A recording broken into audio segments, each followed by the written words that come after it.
1992 সালের 16ই সেপ্টেম্বর। এই দিনটাকে ইতিহাস মনে রাখে ব্ল্যাক ওয়েডনেসডে নামে। এই একটা দিনে একজন মানুষ এমন একটা কাজ করেছিলেন যেটা পুরো পৃথিবীকে চমকে দিয়েছিল। তিনি একা একটা দেশের কেন্দ্রীয় ব্যাংকের বিরুদ্ধে দাঁড়িয়েছিলেন আর জিতেছিলেন। মাত্র একটা দিনে কামিয়েছিলেন $1 বিলিয়ন বেশি বাংলাদেশি টাকায়, যেটা প্রায় 11,000 কোটি টাকা। এই মানুষটার নাম জর্জ সরোস। আর আজকে আমি আপনাদের সেই অবিশ্বাস্য গল্পটাই বলবো। কিন্তু শুধু গল্প না, এই গল্পের মধ্যে এমন কিছু শিক্ষা আছে যেগুলো আপনার ট্রেডিং জীবন সম্পূর্ণ বদলে দিতে পারে। তাই এই ভিডিওটা শেষ পর্যন্ত দেখুন, কারণ শেষে এমন একটা কথা বলবো যেটা আপনি কোথাও পাবেন না। কিন্তু শুরু করার আগে একটু পেছনে যাই। জর্জ সরোস কে? তিনি জন্মেছিলেন 1930 সালে হাঙ্গারিতে ইহুদি পরিবারে। দ্বিতীয় বিশ্বযুদ্ধের সময় নাজিদের হাত থেকে বাঁচতে তারা পরিচয় লুকিয়ে বেঁচেছিলেন। এই ভয়াবহ অভিজ্ঞতা থেকে তাকে শিখিয়েছিল পৃথিবী সবসময় স্টেবল না, যে কোনো সময় সব বদলে যেতে পারে। আর এই শিক্ষাটাই পরে তার ট্রেডিং ফিলসফিতে গভীরভাবে প্রভাব ফেলেছিল। যুদ্ধের পর সরোস লন্ডনে গেলেন। লন্ডন স্কুল অফ ইকোনমিক্সে পড়লেন। সেখানে তিনি ফিলোসফার কার্ল পপার এর কাছ থেকে একটা কনসেপ্ট শিখলেন। সেটা হলো, আমরা কখনো সম্পূর্ণ সত্য জানতে পারি না, আমাদের সব জ্ঞানই ইনকমপ্লিট। এই কনসেপ্টটা তিনি ট্রেডিংয়ে অ্যাপ্লাই করলেন। বললেন, মার্কেটও কখনো সম্পূর্ণ সত্য রিফ্লেক্ট করে না। মার্কেট সব সময় কিছুটা রং হয়, আর এই রংনেসটাকে এক্সপ্লয়েট করে প্রফিট করা সম্ভব। এই থিওরিটার নাম তিনি দিলেন রিফ্লেক্সিভিটি থিওরি। সরোস 1969 সালে তার কোয়ান্টাম ফান্ড শুরু করলেন মাত্র $12 মিলিয়ন দিয়ে। আর এই ফান্ডটাকে তিনি পরিণত করলেন বিশ্বের সবচেয়ে সফল হেজ ফান্ডগুলোর একটাই। কিন্তু তার সবচেয়ে বড় মোমেন্ট আসে 1992 সালে। আর সেই মোমেন্টটার জন্য তাকে অনেক বছর ধরে প্রিপেয়ার করতে হয়েছিল। গল্পটা শুরু হয় 1990 সালে। তখন জার্মানি আবার একত্রিত হচ্ছে। পূর্ব আর পশ্চিম জার্মানি এক হচ্ছে। এটা ছিল ইতিহাসের বড় একটা ঘটনা। কিন্তু এই একত্রীকরণের একটা বড় ইকোনমিক কস্ট ছিল। পশ্চিম জার্মানিকে পূর্ব জার্মানির অর্থনীতি রিবিল্ড করতে অনেক টাকা খরচ করতে হয়েছে। পশ্চিম জার্মানিকে পূর্ব জার্মানির অর্থনীতি রিবিল্ড করতে অনেক টাকা খরচ করতে হচ্ছিল।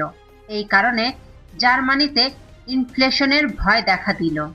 আর ইনফ্লেশন ঠেকাতে জার্মানির কেন্দ্রীয় ব্যাংক বান্ডেসব্যাংক সুদের হার উঁচু রাখল।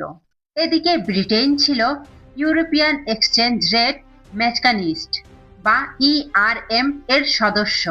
ইআরএম মানে হলো ইউরোপিয়ান দেশগুলোর তাদের কারেন্সির মান একটা নির্দিষ্ট রেঞ্জের মধ্যে রাখবে। ব্রিটেনকে ব্রিটিশ পাউন্ডকে জার্মান মার্ক এর সাথে একটা নির্দিষ্ট রেটে রাখতে হবে। কিন্তু সমস্যা হলো, ব্রিটেনের অর্থনীতি তখন ভালো ছিল না। রিসেশন চলছিল, বেকারত্ব বাড়ছিল।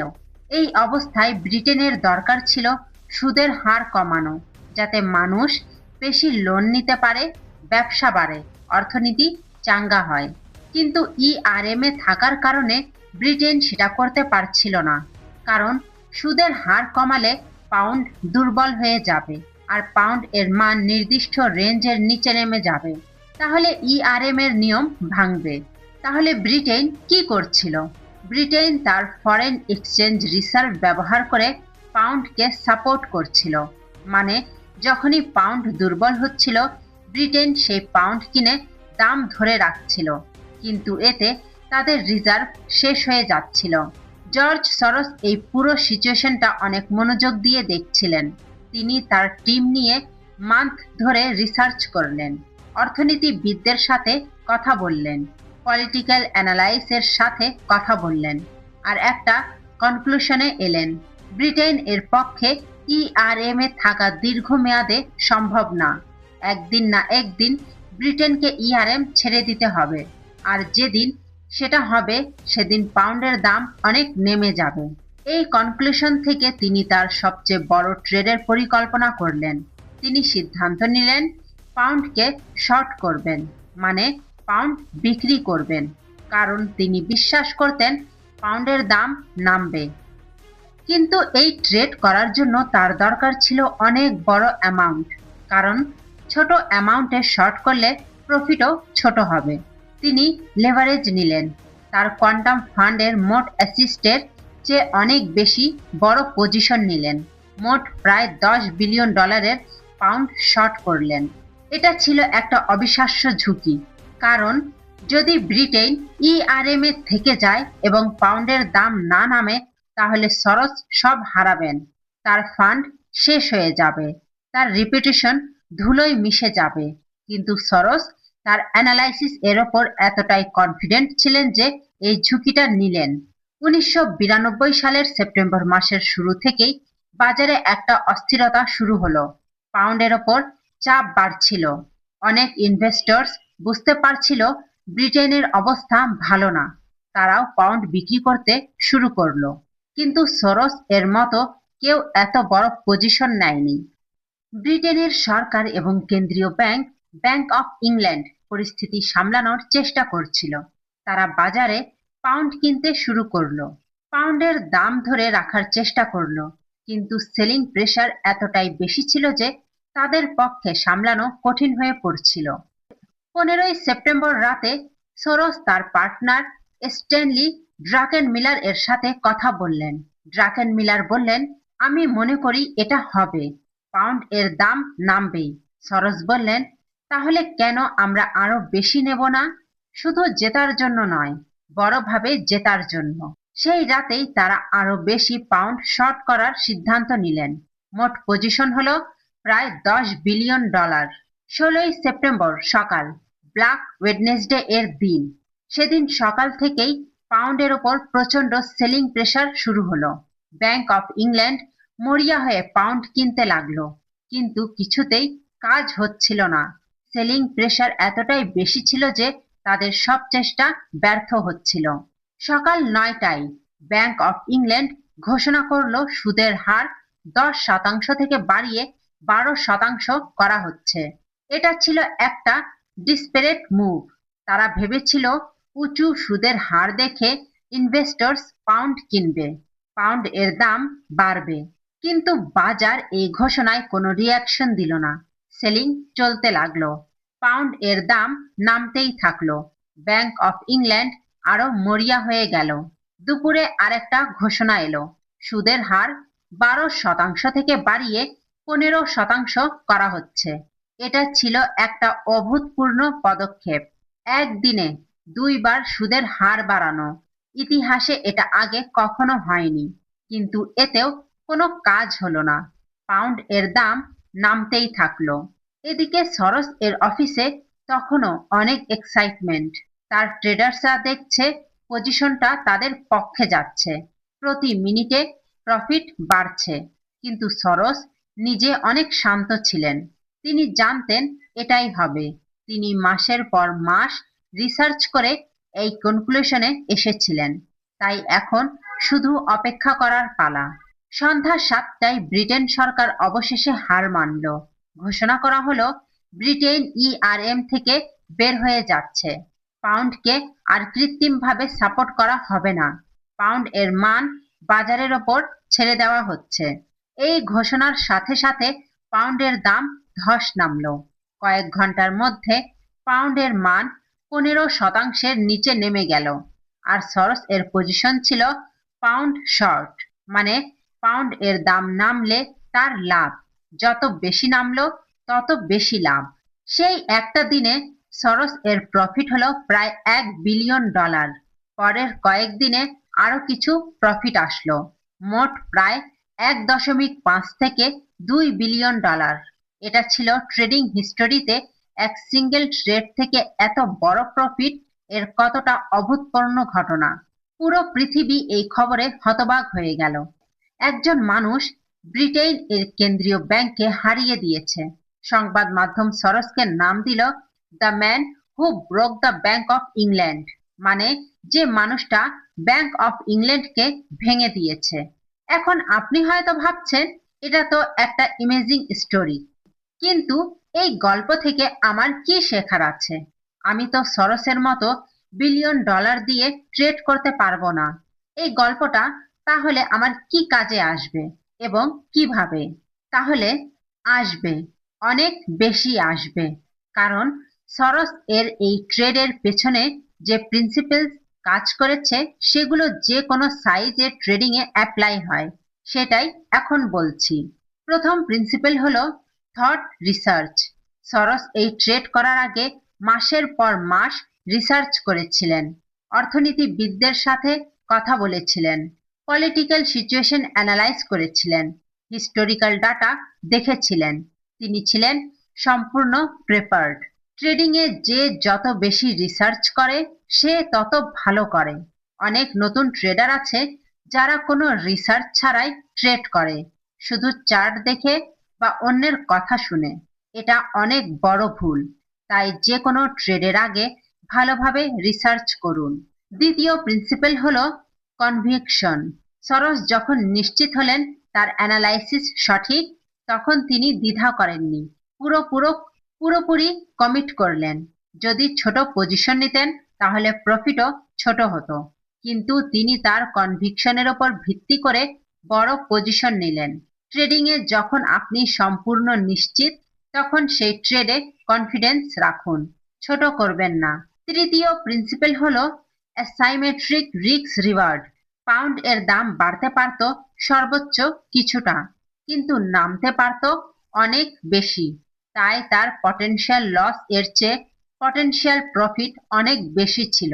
এটাই হলো আইডিয়াল ট্রেড, যেখানে আপনি হারলে কম হারবেন, কিন্তু জিতলে অনেক বেশি জিতবেন। চতুর্থ প্রিন্সিপাল হলো ম্যাক্রো থিঙ্কিং। সরোস শুধু চার্ট দেখেননি, তিনি দেখেছিলেন বড় ছবিটা, political situation, economic fundamentals, international relation সব মিলিয়ে। ট্রেডিং এ শুধু টেকনিক্যাল অ্যানালাইসিস যথেষ্ট না, বড় ছবিটাও দেখতে হয়। কি হচ্ছে দেশে দেশে, কি হচ্ছে অর্থনীতিতে, এই বড় ছবিটা বুঝলে অনেক ভালো ট্রেড করা যায়। পঞ্চম প্রিন্সিপাল হলো পেশেন্স। সরোস এই ট্রেডের জন্য অপেক্ষা করেছিলেন দীর্ঘদিন। তিনি দেখেছিলেন সিচুয়েশনটা তৈরি হচ্ছে, কিন্তু তাড়াহুড়ো করেননি, সঠিক সময়ের জন্য অপেক্ষা করছিলেন। ট্রেডিং এ পেশেন্স অনেক বড় ভার্চুয়াল। সঠিক অপরচুনিটি এর জন্য অপেক্ষা করতে পারলে অনেক ভালো রেজাল্ট আসে।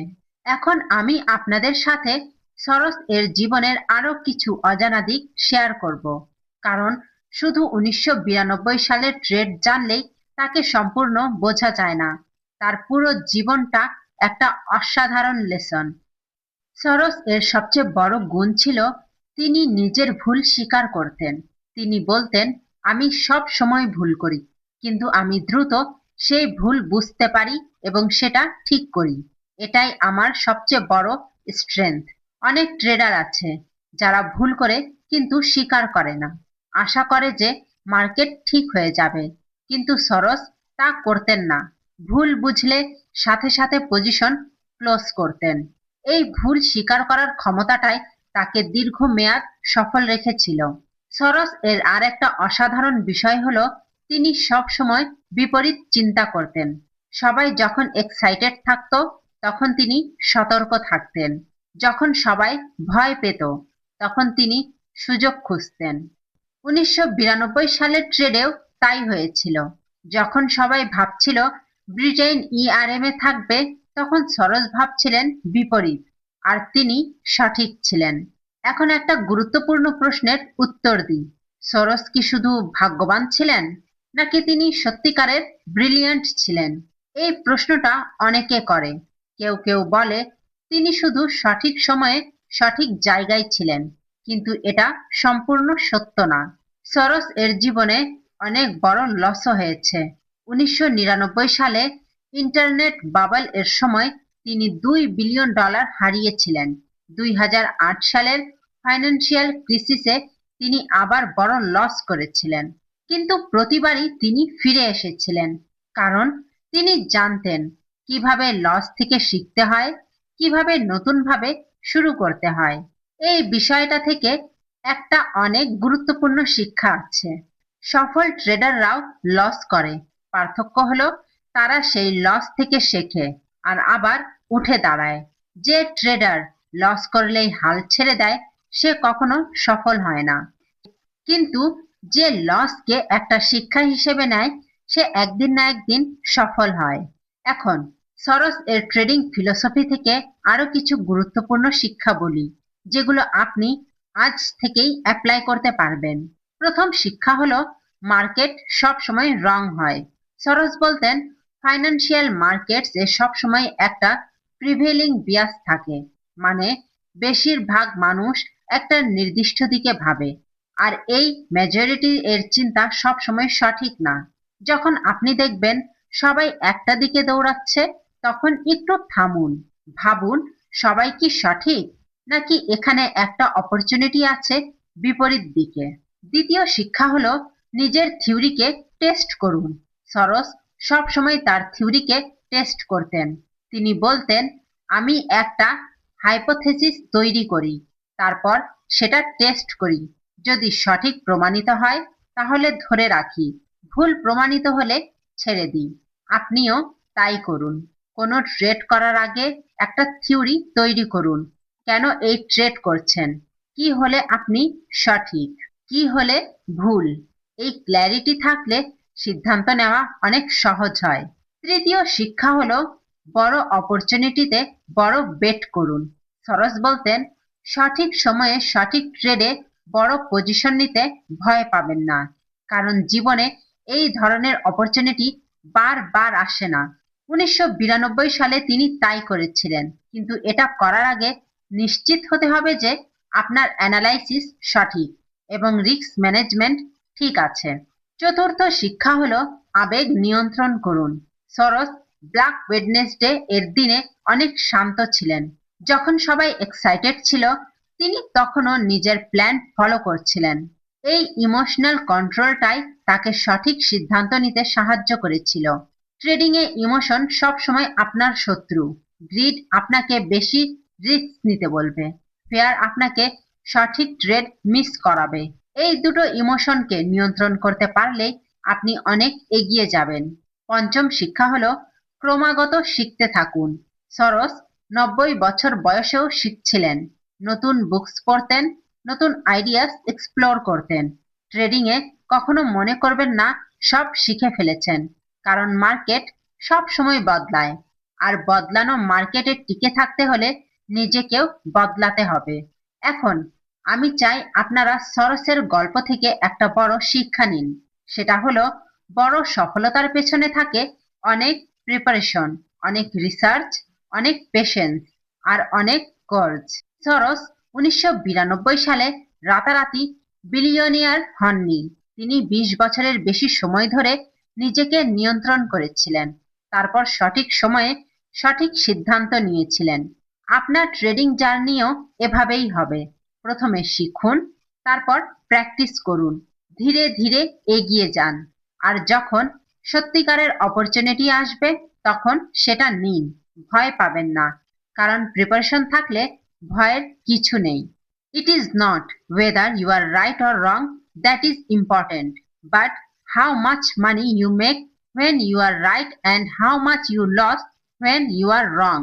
মানে আপনি ঠিক না ভুল সেটা গুরুত্বপূর্ণ না, গুরুত্বপূর্ণ হলো ঠিক হলে কতটুকু লাভ করছেন আর ভুল হলে কতটুকু লস করছেন। এটাই হলো রিস্ক রিওয়ার্ড রেটিও এর আসল কথা। আর এই কথাটা মাথায় রাখলে আপনার ট্রেডিং সম্পূর্ণ বদলে যাবে।